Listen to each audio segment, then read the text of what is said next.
Hello, good evening, everyone. Good evening, good evening, good evening.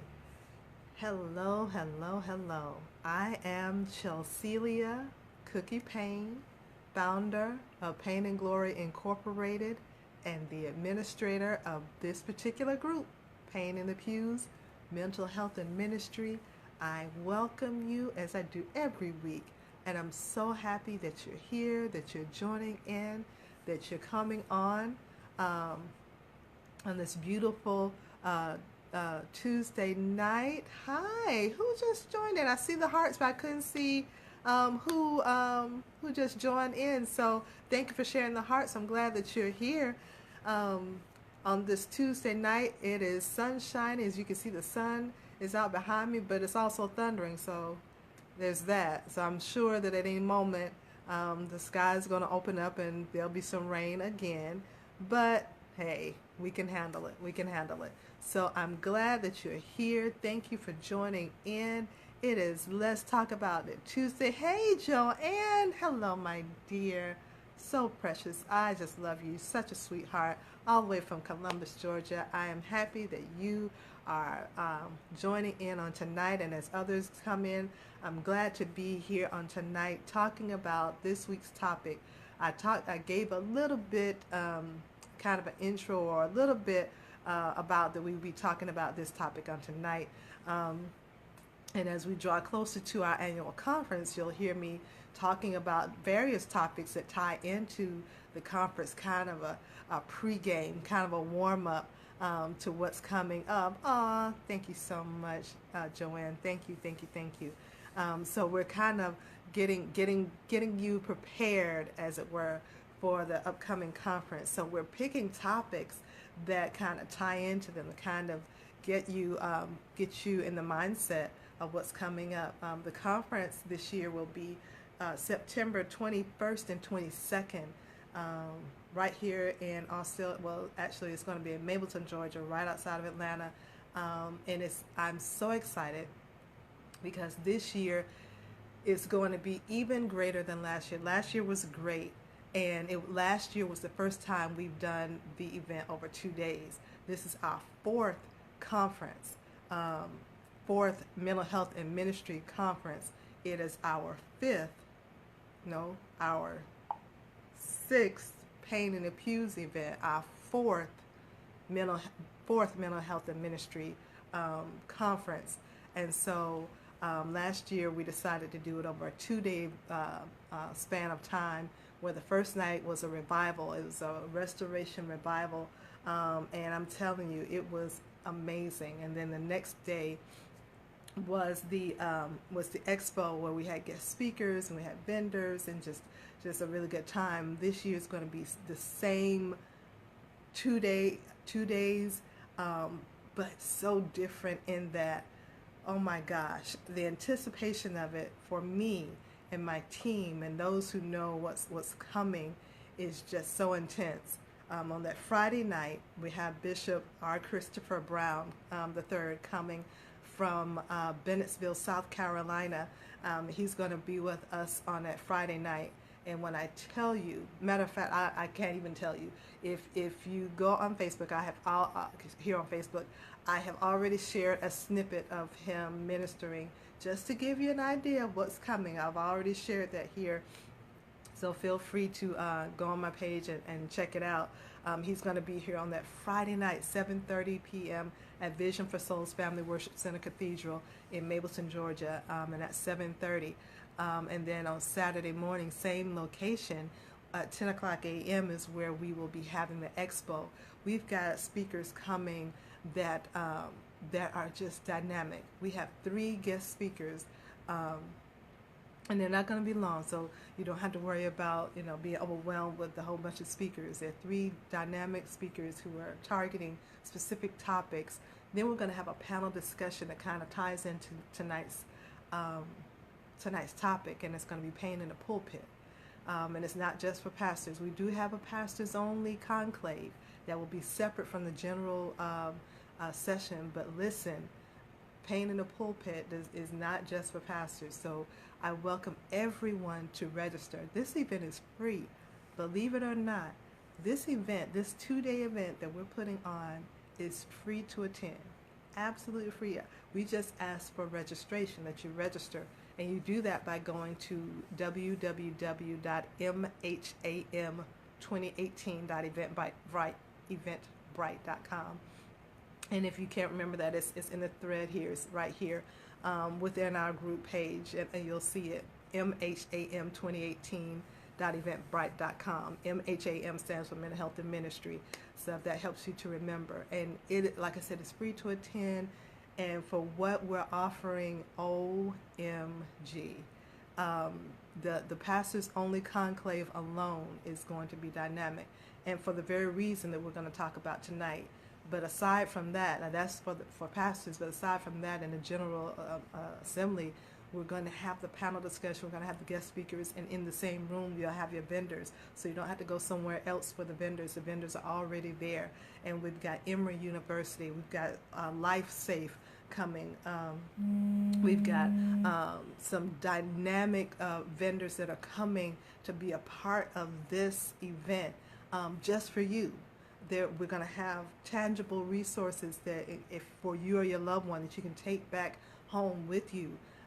So I'm excited. I'm excited. So listen, that's what I wanted to make sure that you're aware of that.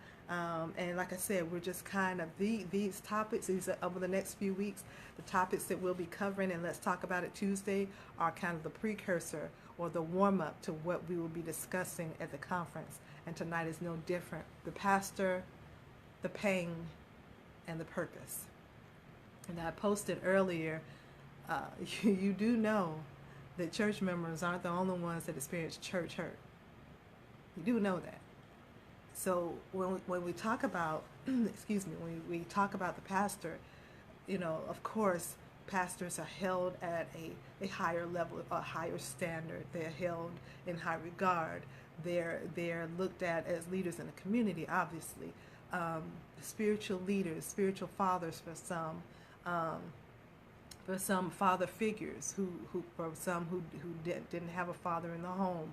They exemplify that father figure, and so they have a calling. Hey, Shonda, they have a calling on their lives. Many of them, and I'll get to that in a minute. Many of them have a distinct calling on their lives, and preordained. Many from birth, or at some point in their life, there was something that transitioned that the light bulb went off, or the inclination was birthed, or whatever it was that caused them to go from being this individual to a pastor. And so there's with that comes great reward, and with that comes great responsibility, and for many with that comes great weight, as it is with any profession, for lack of a better term, any profession that is one that is serious, because being a pastor is serious, just as serious as a physician, or just as serious as a university and president, right? The people who can hold life, that can change lives, serious, right? But then there's also the pain, and there's probably a list, and we'll touch on some of those things. But in what I've seen, heard, there's that pain. There are many. The Bible even says many are called, but few are chosen. There are those who are called into ministry. There are those that are God ordained and selected. But there are some who were put in position, whether it was because, and these are the examples I'm giving are actual examples that I've either read about or known personally, most of which I've known personally. People who've been put in position because the senior pastor either stepped down, or in most cases that I'm aware of, passed away. And so in leadership succession, the person next in line to lead the church was someone who's not necessarily called to pastor, has a heart for people, loves God, but may not be called to pastor, but filled in the gap where there was a need. That's a weight. That's a weight. So then you also have those who were groomed to be pastors by their parents, whether their parents were already in pastoral leadership or if that was how they always foresaw their child to be. So there are those who were groomed to pastor and were put in position, whether a church was given to them or however they came about, they were groomed to be a pastor. That's a lot of weight. When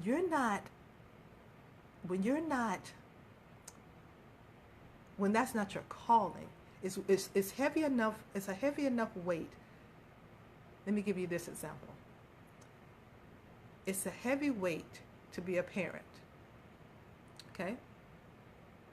It's a heavy weight to be a parent because you have the life and mind of a young individual, a human being, another human being who depends upon you for everything.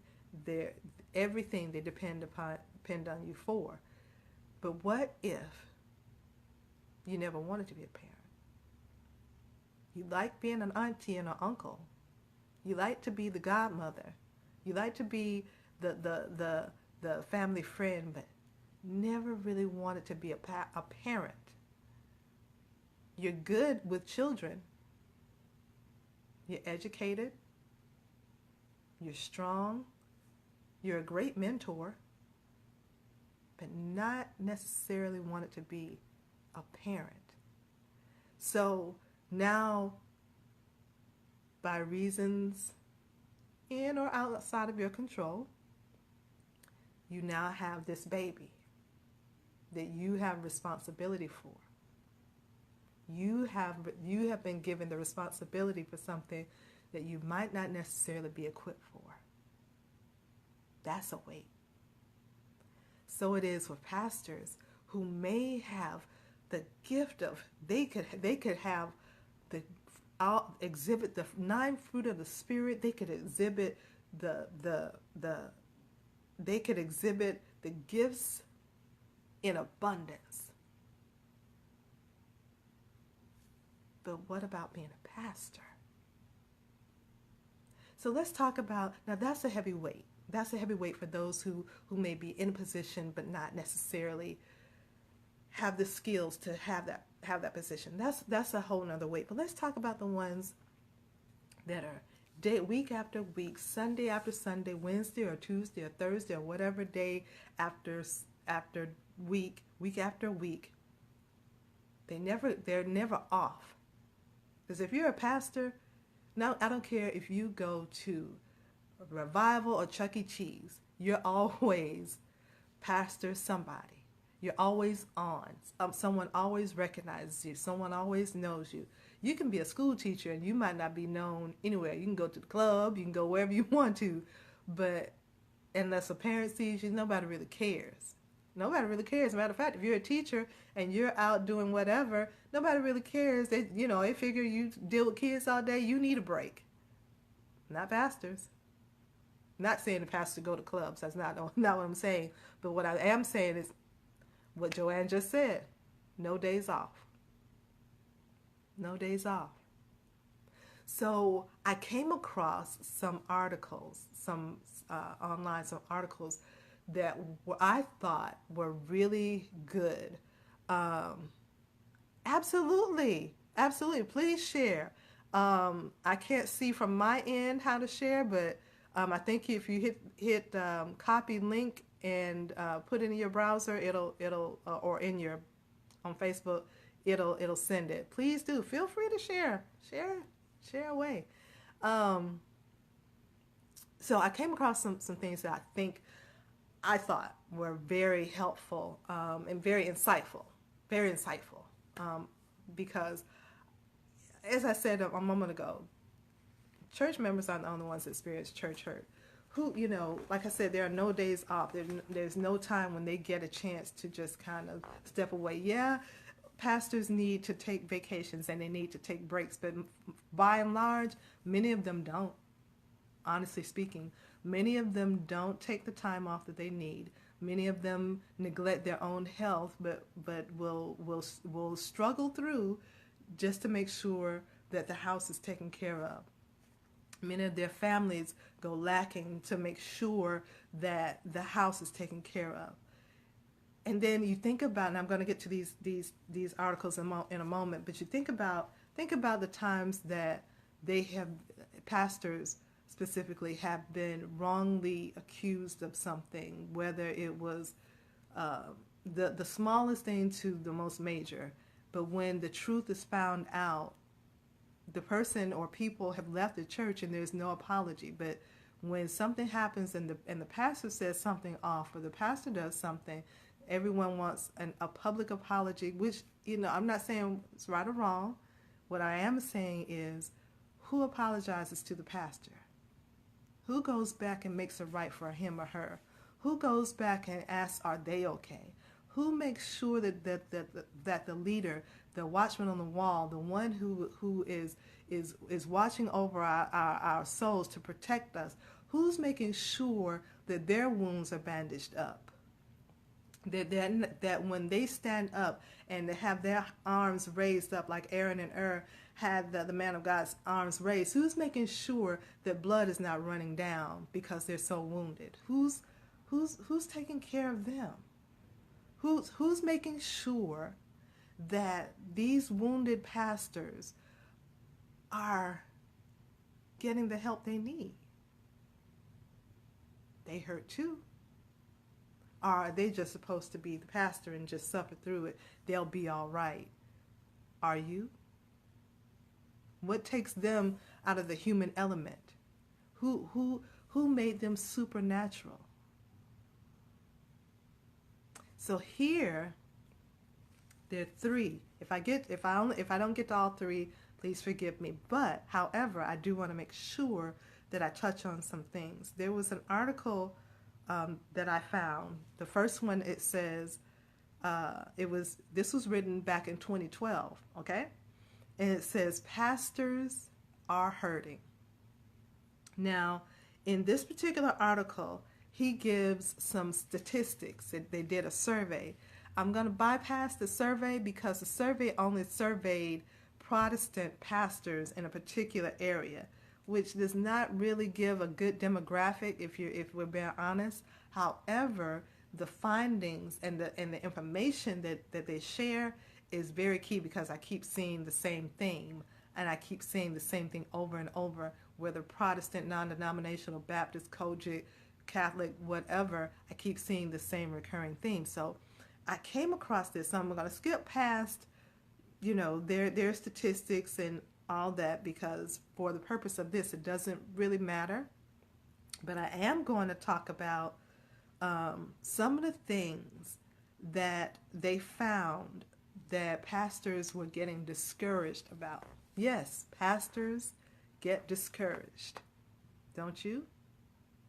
Pastors get discouraged. Yes, the watchman on the wall, the one that gets calls in the middle of the night, the ones who have to eulogize your family members whom they love too, but you look to the pastor because he's the pastor, so he has no time to grieve because he's got to be there for you. But yeah, him, her, they get discouraged too. So here's a few things that they cited. The discouragement factor. It says one of the key symptoms of the pain experienced by pastors is discouragement.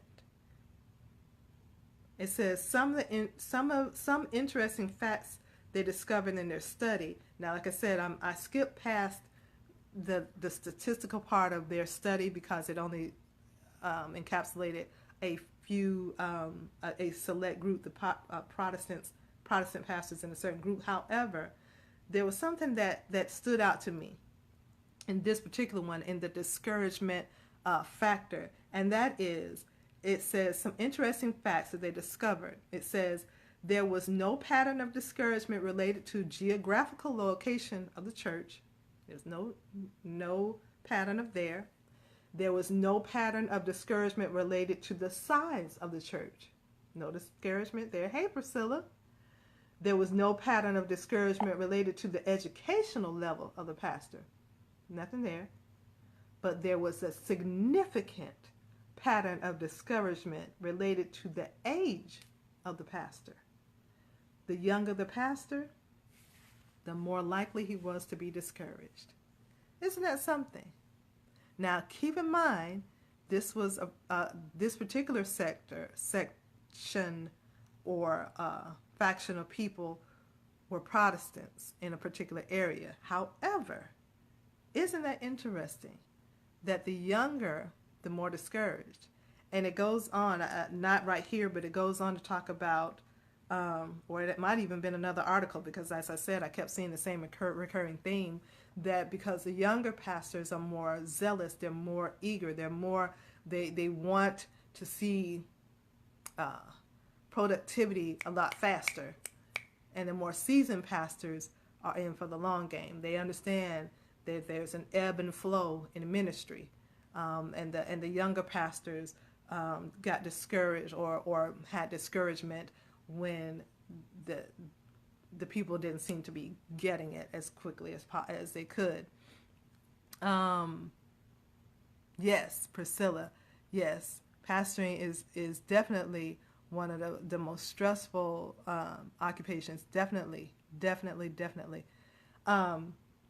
So then it goes on to talk about, check this out, the loneliness factor.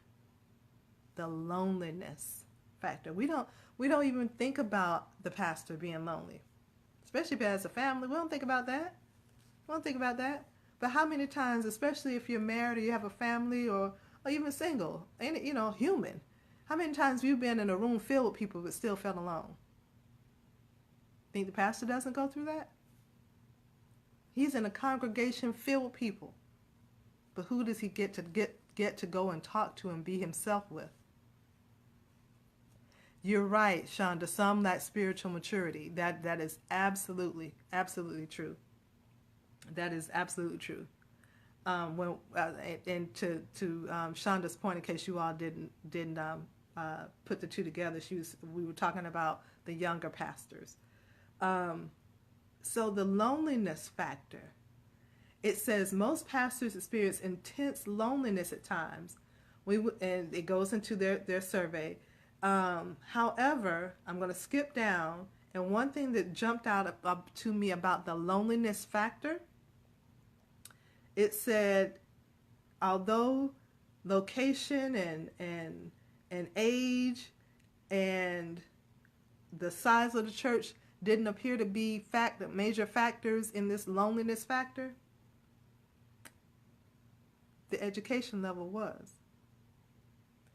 The greater the education level of the pastor, the more likely he is to be lonely. Isn't that interesting? Now again, keep in mind, this particular sect is a Protestant group. Okay? But it's interesting to note that these particular pastors felt a certain level of loneliness because of the level of education that they had. Why? I'm not sure. But then there are a lot of things as pertains to a pastor, because I'm not one, that I may not understand. But these are real. These are things. There are things that I will never understand about men, or men will never understand about me, or anything that I'm not. There are a lot of things that I wouldn't understand about that. So it is with pastoring. But there are some things that I do know. There are some things that I have observed, and there's some things that has been shared with me, and there's some things that I have discerned through the Holy Spirit that I know are real. So here's what I was trying to get to. Why the pervasive discouragement and loneliness? This is what I was trying to get to. So we talked about the loneliness and we talked about the discouragement, but why? As I told you a minute ago, I didn't know why. Here we go. Spiritual warfare, unrealistic expectations. We talked about that with the younger pastors. Greater platforms for critics. The higher the platform, the greater the dynamic for critics. Failure to take time away from the church or place of ministry. There's that vacation time or just that time to staycation. That time just to get away, regroup, get it together. The church will still be there. Marriage and family problems. There are so many. There's so many pastors and ministry leaders that their families are suffering. But they put on the face and make it to church and smile and take nice pictures, and they have their picture on a flyer and they have their picture on a billboard, and oh my gosh, they look so great. And then they get home and they are married roommates. Their children know them as their pastor. And that's the extent of that. It's the truth. Financial strains. You would think that'd be at the top, wouldn't you? Not. The problem of comparison. How about that? The problem of comparison. Comparing myself to you, compare the size of my church to yours, comparing how the response of people to your when I bring in this pastor, their response to me as opposed to their response to you, comparing how your church has grown compared to my church, comparing what my father did, who was a pastor, to what is going on with me now that I'm pastoring, comparing. Oh my gosh. Now I want to get back to, so that was discouragement and loneliness. That was dealing with the title of that was Pastors Are Hurting. Now this one was really good. This one was written back in last year, 2017. Yes, the problem of comparison, definitely. This one's written last year, 2017, February of last year. This one says, when pastors hurt. When pastors hurt. And this one, I have to read this one. I'm not going to read the whole thing, but this one was very good to me. Interesting. Not necessarily good, but it was interesting. You guys know what I mean. Anyway, so this one is when pastors hurt. It says a full-blown panic attack hit Reverend Rick Naninga as he was preaching at Trinity Christian Reformed Church in Edmonton on New Year's Day in 1987. Waves of vertigo washed over him, sweat broke out, and he felt like he was going to throw up. Somehow, check this out, this is key. Somehow, Naninga managed to get through the sermon. He finished the service and was even able to shake everyone's hand and wish them a happy new year. Here he is, sick, having a panic attack, about to throw up, but he still stayed in there for the people. He had to save face. He put on the mask and stayed in and made sure that everybody was okay. I mean, he clearly was not. And here's how we know he was not.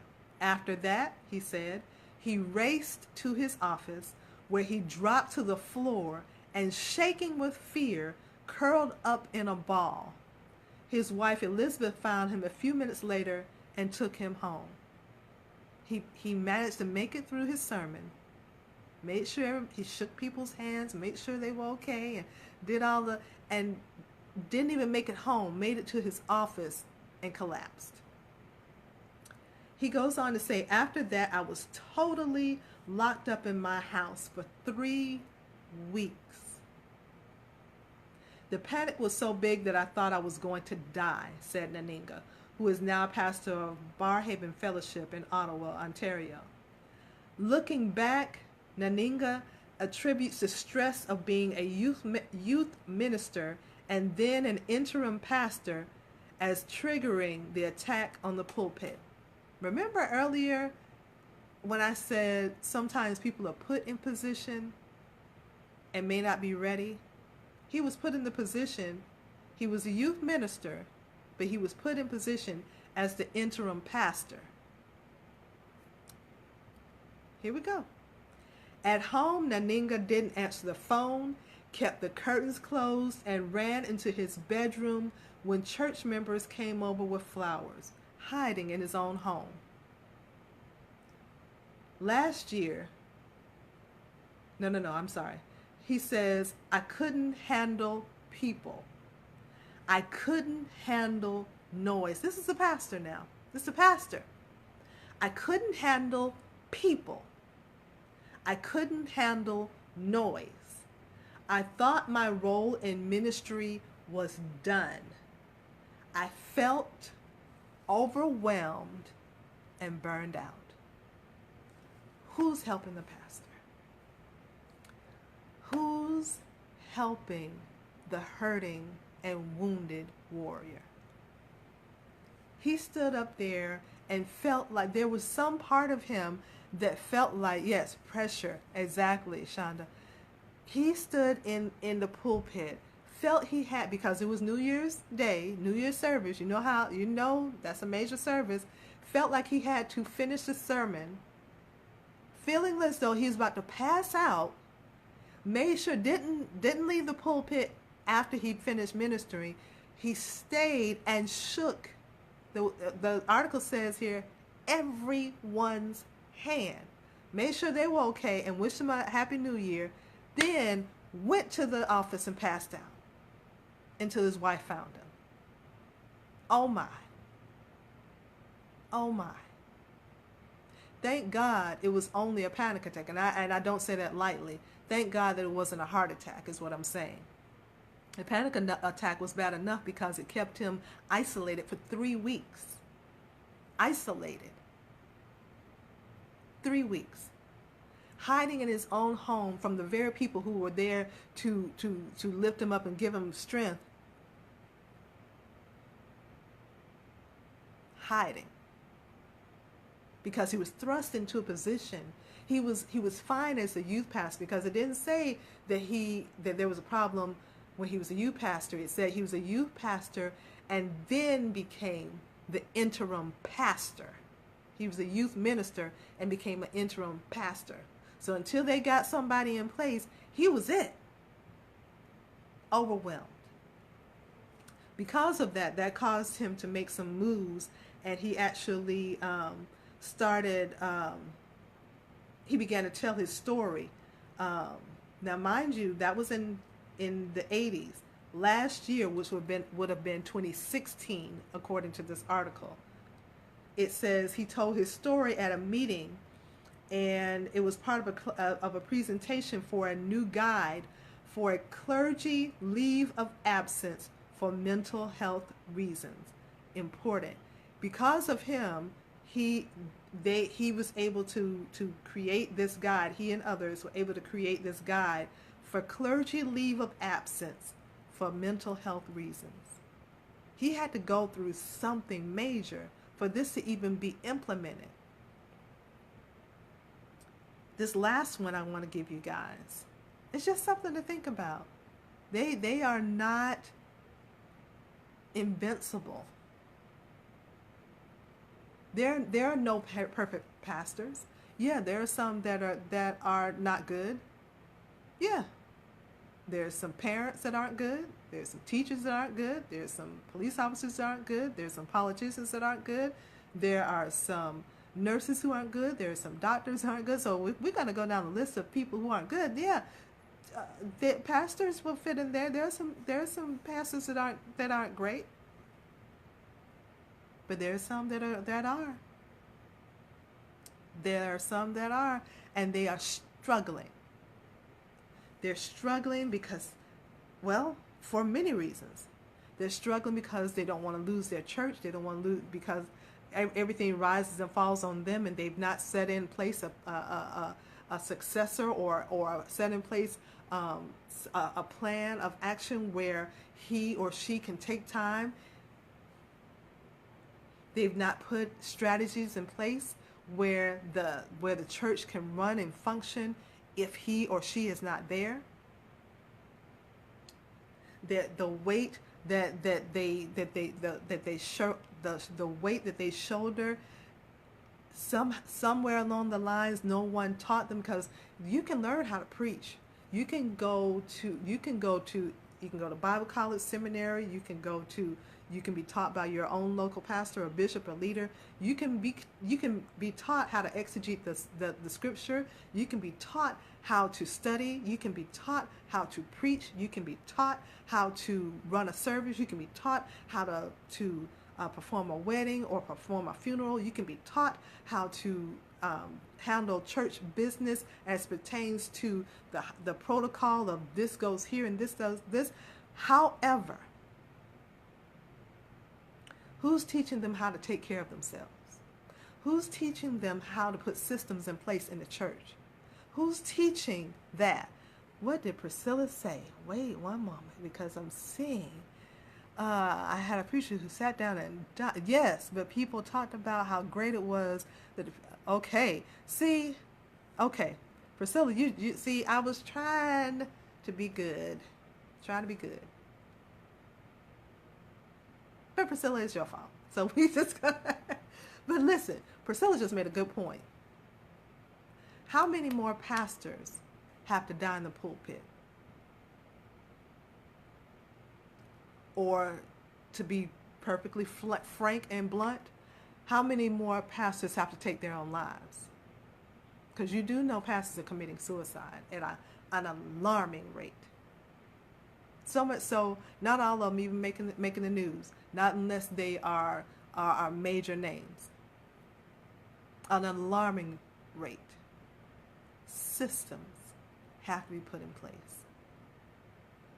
I heard Dr. Brian Jones say this on his broadcast. His guests say, I heard this and it kind of stuck with me. What if, and this is true for many pastors, think about it. Just think about the pastors you know. What if your only claim to fame, for lack of a better term, what if your only skill, what if your only thing that you've done, your only accomplishment is being a pastor? What if that's all you know? What if that's all you know? That is a heavy burden. What if all you have is your name, Pastor such and such? So now you can never be off. Not emotionally, mentally off, like turned off. You can never, that's it. You, whether you travel all across the country or you're a local pastor doing wonderful things, taking nothing away from that. Well, what if that's all? What if that's all? That's a heavy, especially when you look at people. The example that I saw on Dr. Brian's show, Dr. Brian Jones, the example he gave was of the pastor. He used to be on TBN, and I just lost his name. Oh my goodness! But he was found dead in a hotel room. You guys know him. Gosh almighty. He had a substance abuse problem, and his name escapes me right now. Oh my gosh, I see his face so clearly. Tall, light-skinned gentleman. Oh goodness. But anyway, well known. He was on TV. He was, as I say, he was on TBN. He was well known. But before that, he had a tumultuous life. Like, his testimony was that he went from one lifestyle to pastoring. When did he have time to build himself up? And his name will come to me in just a moment, and it's driving me crazy that I can't think of it right now. Joanne, you're telling the truth. You're telling the absolute truth.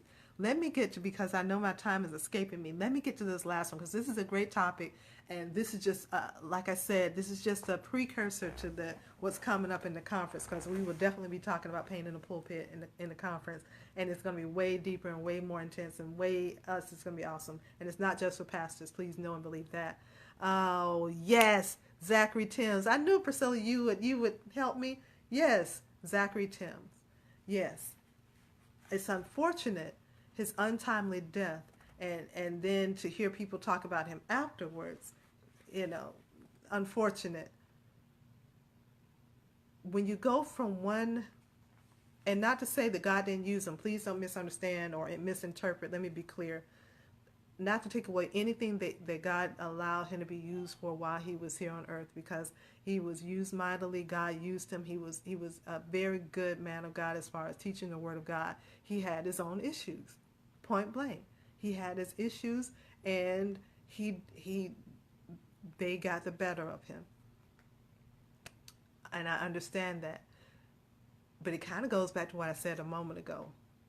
Who's looking out for the bleeding pastors? Was there no one close enough to see him when his eyes were glassy, when his behavior was different, or did they not notice because that was common to them? Maybe they didn't know him as well as they thought, and maybe they just thought that was his personality. What there are too many variables for us to go into here. However, it's important to note that if there is no balance, if there's no, what I mean by balance, if there is no checks and balances, if there are no systems in place, if there is no place of outlet for for pastors to be themselves, get the help that they need without having to be pastor, bishop, reverend, doctor, minister, whomever, when they can just be John Doe or whatever their name is, right? When they can just be themselves, talk to a therapist or a psychologist or a counselor or another clergy that they can be themselves with and say, listen, this is what I'm dealing with and I need help. That's what I'm saying. This last one, this actually came out, I want to say 2014. This is entitled The Secret Pain of Pastors. The Secret Pain of Pastors. And I'm going to wrap up with this one. I'm going to get down to the part that was so interesting to me. Scrolling down. Don't you just love it when they have these little pop-ups in the middle of what you're trying to...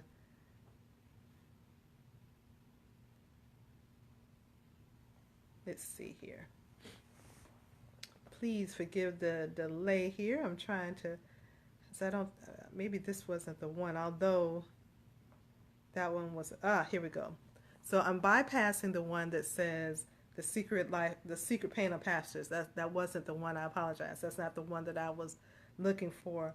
This one is a letter to a real life hurting pastor.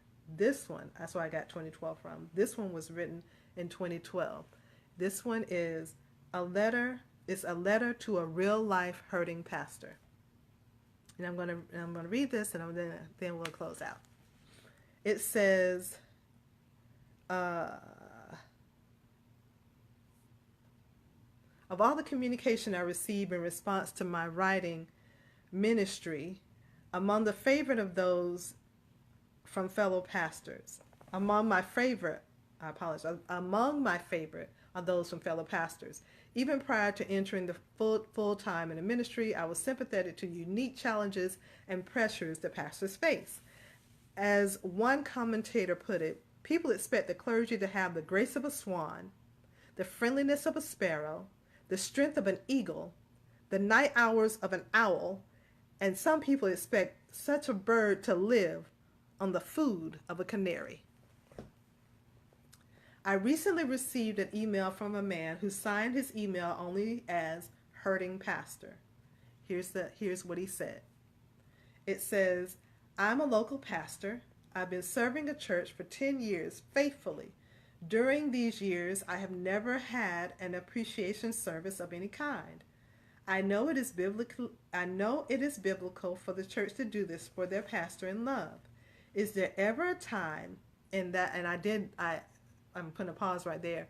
I actually looked up scriptures that pertain to giving appreciating a pastor, and I did find a few. As a matter of fact, there's a good one in 2 Timothy, and I'll put it in our thread here.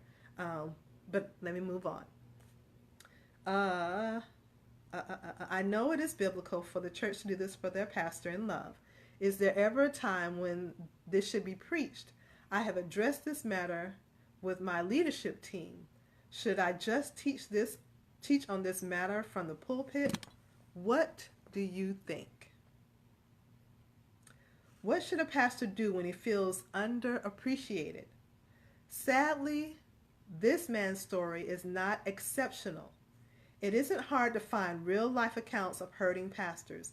Many reports suggest that pastoral tenure is at an all-time low. I said last week or the week before about the number of pastors, ministry leaders, who have stepped down, stepped away from the pulpit. Either stepped away completely from the church or stepped down and took an extended sabbatical. This is often attributed to the excessive ambitious clergy. That may be true in some cases. However, is it not possible that in at least as many cases pastors are hurting more than church culture allows them to admit? Perhaps churches could use training on the unique challenges placed upon pastors and their families. Here's where I was coming to. Here is the core of what I wrote back to Reverend Hurting Pastor. He wrote, first, pastor, first and deepest appreciation comes from the Lord.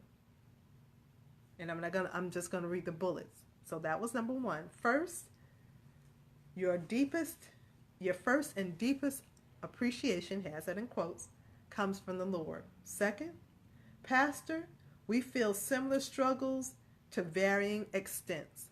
So in essence, you're not alone. May not be an exact thing, but you're not alone. Third, pastor, don't stop being who God created you to be. No matter if you get appreciated by man or not, don't stop being who God called you to be. Those were the three key things that were expressed. Let me make sure that I didn't miss one. Give me 1 second. That were expressed to this hurting pastor. I do have a couple more. It says, pastor, we are servants of the King and his kingdom, but we are not without value ourselves. That's key. Know your value. I don't care if you're a pastor. I don't care if you're a pew warmer. Know your value. Know your value in God. You are valuable to God. He goes on to say, pastor, teach on the subject of pastoral care, but be careful how to do it. Pastoral care and we talked about this a while back. Pastoral care is not necessarily taking care of the pastor. Pastoral care is taking care of the whole person, individual, not just the pastor. Taking care of the whole person, mind, body, and spirit. So those are the essentials of what was shared with the hurting pastor. I encourage us to look at the fact that there is a purpose. We talked about the pastor, we talked about the pain, but just now we talked about the purpose. There is a calling, whether whether the pastor was called or put in position or elevated by whatever means he was there. There are people, souls that are dependent upon what is coming out of their mouth. And because the very thing, the meat, the lifeblood that is coming out of that pastor's mouth is so key and so vital that they can speak into our families' lives, speak into our lives, and shift the very atmosphere of what is taking place, we then have an obligation to make sure that their wounds are bandaged. And we do that through prayer, through actually asking, are you okay? Like, really. It's not that hard. We feel like the pastor's unapproachable. We can't ask, the pastor's all right. No, he ain't. No, she isn't. They're human. They have headaches, backaches, pains, and their issues just like everyone else. Are you okay? What can I do for you? It's not hard.